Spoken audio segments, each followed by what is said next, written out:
Okay, mwiriwe neza bakunzi ba Nerax TV.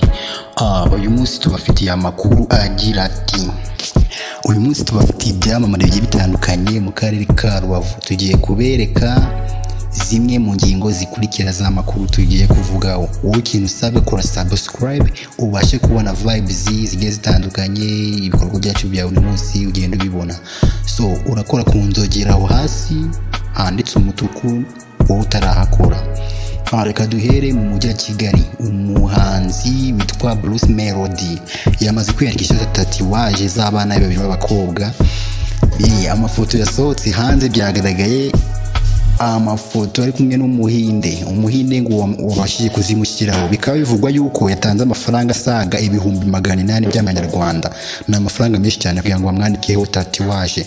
Mu yandi makuru, umugabo witwa Uwihoreye Jean Bosco Mustafa uzwi ku izina rya Ndimbati, urukiko rwa Kigali Nyarugenge rwamugize umwere. Ikintu usabwa gukora subscribe ubundi amakuru yacu tuyarambure.